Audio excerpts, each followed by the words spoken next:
오전 12시 많은 참여 바랍니다.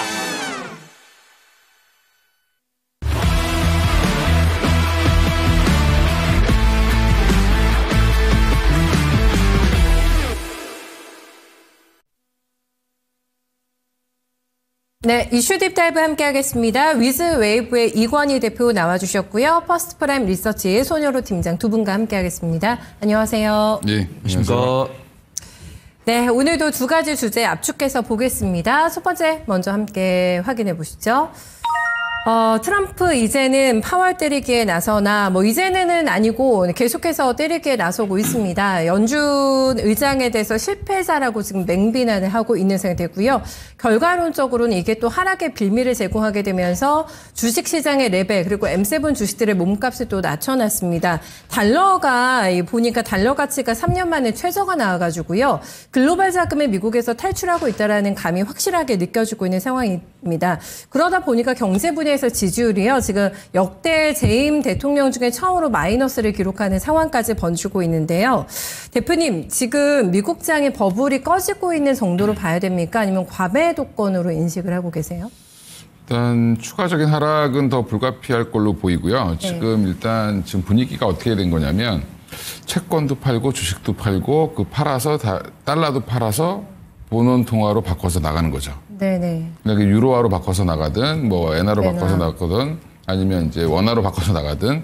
그래서 지금 달러가 지금 달러 지수가 100을 원래 항상 깨기가 참 어려웠던 숫자였는데 달러 지수가 지금 100을 쉽게 깨고 지금 97대까지 한번 갔다 왔죠. 맞아요. 98 정도 하고 있는데 그만큼 상대적으로 달러가 약세를 띠는 거는 그만큼 미국에서 자금이 빠져나가고 있다는 신호를 보여주고 있다라고 생각하시면 되고 채권 금리도 일시적으로 좀 튀고 있는 모습도 가격이 떨어진다는 거죠. 그만큼 매도하는 사람들이 많다라는 걸로 인식을 하면 될 것 같습니다. 그래서 이런 분위기에서 뭔가 이제 트럼프의 정책 변화, 그다음에 그동안 강경책 일변도에서 조금 좀 완화되는 분위기를 주지 않으면 생각보다 이제 지금 미국 밸류에이션이 S&P 500 기준으로 보면 아직도 PER 한 20배 가까이 되기 때문에 더 빠질 수 있습니다. 그렇구나. 네. 보통 한 18배 밑으로까지 빠질 가능성이 있기 때문에 추가적인 하락은 나올 수도 있다. 그러면 그 전에 되돌림이 나오려면 사실은 이제 그동안 이제 강경책 일변도였던 정책들 그리고 이제 파월 연준 의장과 싸움은 별로 제가 볼 땐 중요하진 않은데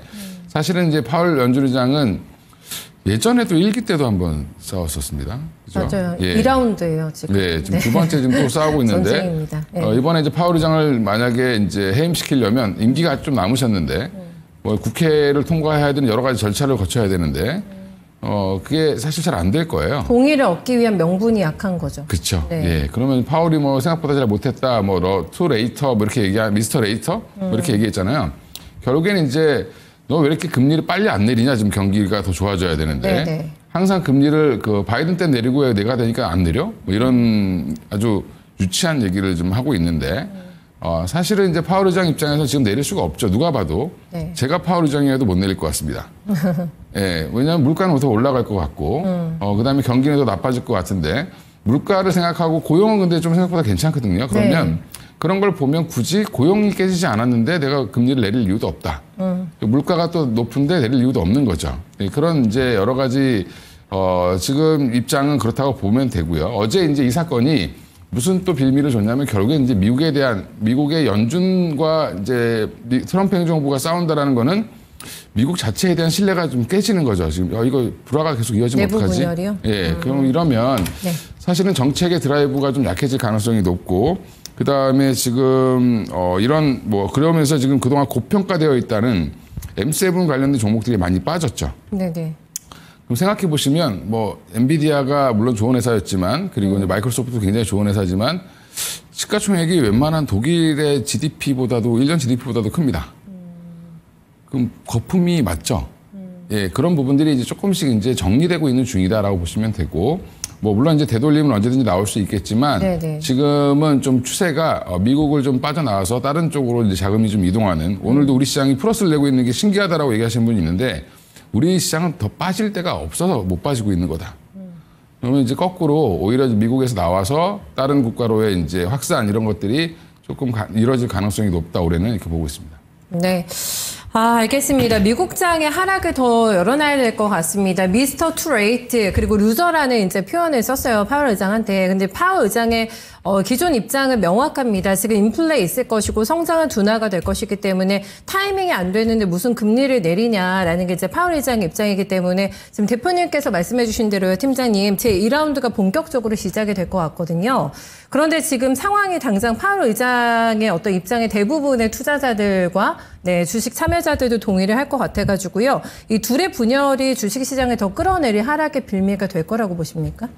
예, 뭐 둘이 싸우겠다는데 이 국제 시장을 쥐락펴락하는 두 분이 싸우겠다는데 시장이 오르기보다 하락할 가능성이 높다라고 판단하고 있고요. 앞에서도 개장방조에서 김민준 전문가가 이제 경제학 원론 이야기 하셔가지고 저도 이제 경제학 원론일 때 어떤 물가와 경제 지표가 상관관계 이런 것들을 말씀드릴 때 헷갈릴까봐 대표님 말씀하신 동안 메모장에 좀 정리를 해봤습니다. 그래서 우리나라 같은 경우는 국내 인적 자원이 많고 내부 자원이 없죠. 그래서 수출로 의존도가 높고, 그다음에 미국 같은 경우는 물론 뭐 러시아나 호주나 이런 뭐 아르헨티나 이쪽보단 뭐 베네수엘라나 이쪽보단 자원이 없지만 자원이 있는 축에 속하고, 근데 미국은 수출 의존도보다는 내수 수입 의존도에 강합니다. 근데 그러면 미국 입장에서는 달러화가 약한 게 맞아요. 근데 그 나라의 통화는 그 나라의 국력과 마찬가지이기 때문에 달러화의 힘은 그 나라의 국력이라고 볼 수 있습니다. 그래서 최근에 왔던 지도자들, 앞서 트럼프 대통령 이전에 왔던 지도자들은 달러의 이 국력을 지키기 위해서 CBDC도 굉장히 견제를 했었어요. 근데 트럼프 대통령 같은 경우는 CBDC를 옹호하고 달러 이제 가치를 약화시키면서 미국의 국력을 뭐 흔들려는 의지는 없겠지만 흔들고 있습니다. 그다음에 저는 이 트럼프 대통령의 결정이 약간 좀 상충이 된다라고 판단을 해요. 그래서 달러 확률을 낮추고 싶으면서도 미국의 국력을 지킨다, 국위를 지킨다, 이건 말이 안 된다라고 판단하고 있고요. 미국이 부채를 줄이고 싶으면 미국의 달러와 가치를 포기를 해야 되는 건 맞는 것 같아요. 그래서 지금 트럼프 대통령 입장에서는 제롬 파월 연준 의장한테 우리가 이 무역으로 인해서 발생하는 적자를 줄이기 위해서 달러의 가치를 내려라. 달러의 가치를 내리기 위해서 기준금리를 내려라 라고 이야기를 하고 있는데, 앞에서 대표님께서 말씀하신 것처럼 금리가 떨어지면은 시장에 풀리는 유동력이 증가를 하게 되면은 화폐의 가치가 떨어지기 때문에 물가는 올라갑니다. 제가 뭐 나라를 망하는 걸 본 적이 없지만 제가 경제학을 공부를 했을 때는 경기 침체가 와야지만 물가가 1% 이내로 상승폭이 제한이 돼요. 근데 경제 성장기라든가 인플레이션율이라든가 이런 게 있을 때는 물가 보통 2에서 3% 오릅니다. 근데 화폐 가치가 너무 떨어져서 강하게 인플레이션이 강하게 붙을 때는 뭐 인플레이션이 뭐 4%, 5% 가는 것이죠. 그래서 트럼프 대통령이 지금 봤을 때 그분의 나이를 고려했을 때는 트럼프 대통령이 정말 이 와튼스쿨 경제학 학사임에도 불구하고 경제를 모르고 이런 이야기를 하기보다는 약간 좀 그 평화상 노벨상에 대한 욕심이 좀 강하신 것이 아닌가 그렇게 판단되고 있고, 아무리 그분이 미국이라고 하더라도 정말 이렇게까지 해가지고 미국의 이 부채를 줄이는 게 자신한테 득이 되나 그런 생각이 듭니다. 그래서 저는 제가 뭐 이 앳된 얼굴 가지고 지금 나오고 있는 정부 정책 고위 관리자분들의 행동이 뭐 잘못됐다 못됐다 이런 판단을 할 수 없지만, 제가 그동안 겪었던 경험 내에서 우리가 용인할 수 있는 수준 밖은 맞는 것 같아요. 그래서 그 두 분이 싸웠을 때는 시장이 상방으로 가기보다는 하방으로 갈 가능성이 높다라고 판단하고 있고, 앞에서 대표님께서 미국의 펄을 말씀해 주셨는데 펄하는 것은 사실 상대평가입니다. 근데 이제 PBR이 절대평가죠. 근데 미국 같은 경우는 PBR이 한 7, 8 정도, 그 다음에 일본 같은 경우는 3, 4 정도, 그 다음에 작년 10월 달에 나왔을 때 미국 PBR 한 7점대라고 합니다. 그래서 절대적인 평가는 고평가가 맞아요. 근데 미국에 있는 빅테크 기업들이 워낙 승승장구하고 있으니까 우리는 그런 프리미엄을 용인할 수 있는 부분들이고, 이 고평가를 용인할 수 없는 수준은 저는 퍼 같은 경우도 글로벌 데이터들이 16, 17 정도를 말하고 있기 때문에 저는 용인할 수 있다라고 보고 있고, 미국 같은 경우는 PBR이 7, 그다음에 국내 같은 경우도 PBR이 0.85, 0.9이기 때문에 용인할 수 있는 수준은 맞지만 그들이 싸웠을 때는 하방합리화 받을 수 있다. 근데 그들의 다툼의 파워에 따라서 우리는 대응 전략을 좀 바꿔 나가야 되는 것은 안타깝다. 그렇게 좀 말씀을 드리도록 하겠습니다. 앳된 얼굴 멘트가 더 기억에 남네요, 팀장님. 두 분께 공통으로 짧게 질문을 드리고 싶은 게, 그럼 미국에서 자금이 탈출을 합니다. 그럼 지금 현재 향할 곳이 어딜까가 이제 궁금해지는데, 엔화 가치가 7개월 만에 최고치 올라갔거든요. 두 분께 하나씩 여쭤볼게요. 어디로 갈까요, 자금? 대표님? 네. 일단 지금은 뭐 아시아권으로 올 가능성이 높겠죠. 대만이나 뭐 중국이나 우리나라 같은 뭐 회사들, 그 나라들 쪽으로 신흥국 쪽으로 올 가능성이 높고요. 일본 시장도 생각보다 지금 조정을 많이 받았기 때문에 또 올 가능성도 있습니다. 근데 환 차원에서 보면은 엔화라든지 유로화를 조금 더 살 걸로 보이고 일부 지금 한 5년 내내 주가가 계속 내려갔던 중국 시장은 더 매력적이거든요. 그러니까 오히려 지금 중국으로 자금이 좀 더 쏠릴 가능성도 있다라고 보고 있습니다. 그래서 지금 싸움에서 둘이 오래 가면 뭐 미중 싸움이 오래된다라고 하면 두 나라 다 어렵죠. 어려운데 일시적으로 빨리 어려운 쪽은 아마 이제 미국이 될 가능성이 높습니다.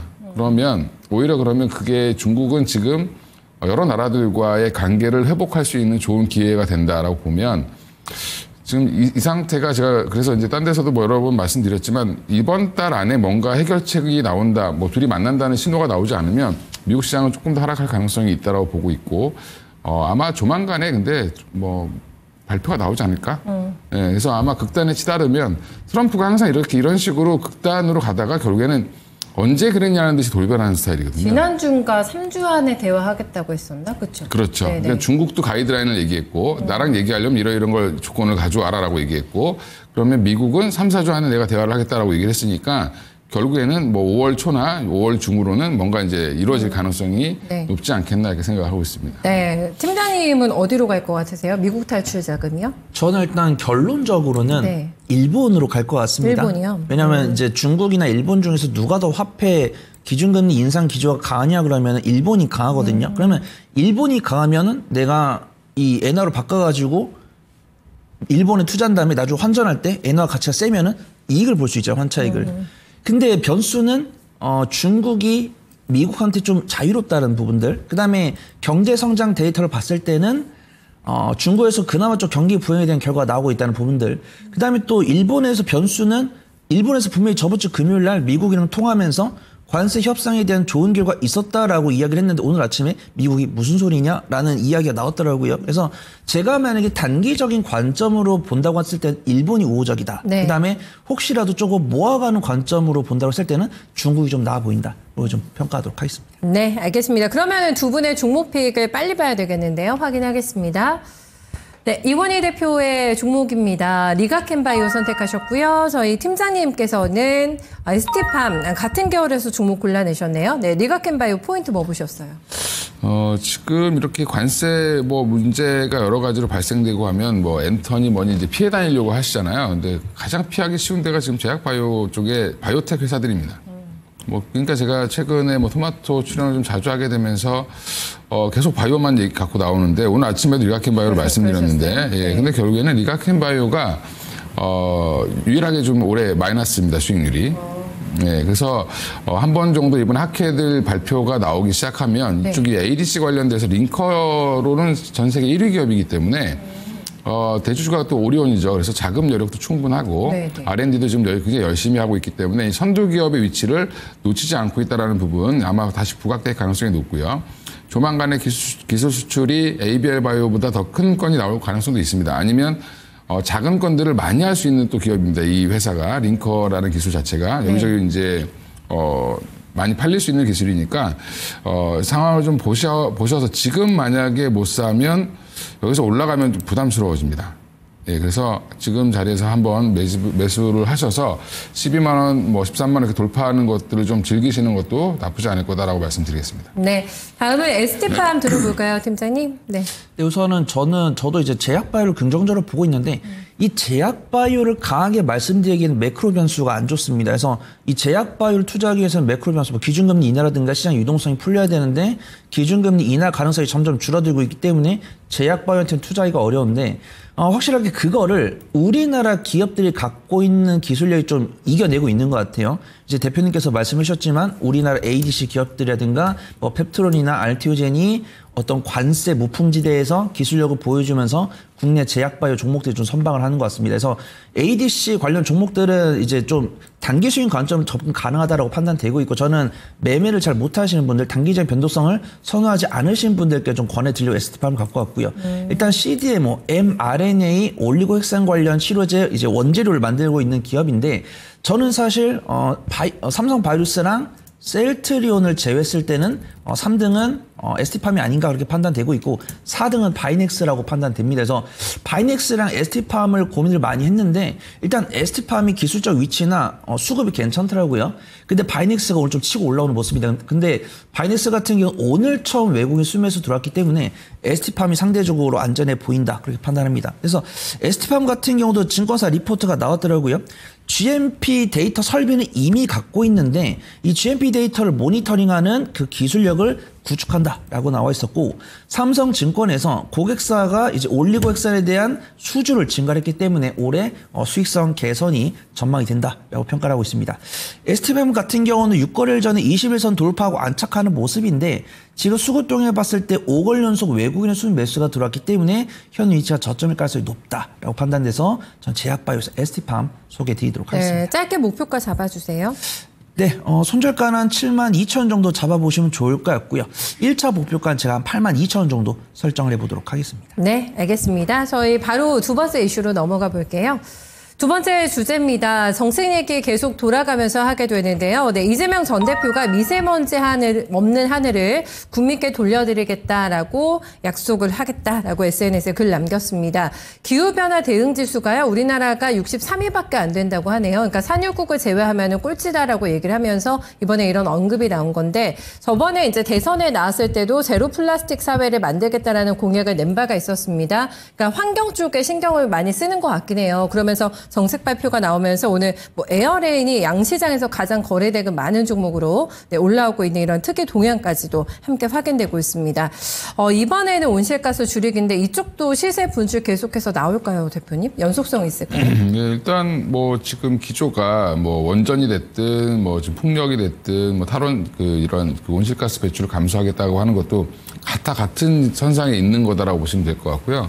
지금 우리나라가 이제 2030년까지, 35년까지 국가 온실가스 감축 목표를 이제 9월 안에 제시를 해야 되는데, 네, 그쪽에 이제 거기에 초점을 맞춰서 이제 앞으로 뭐 석탄 화력 발전 같은 경우는 아예 폐지를 하겠다.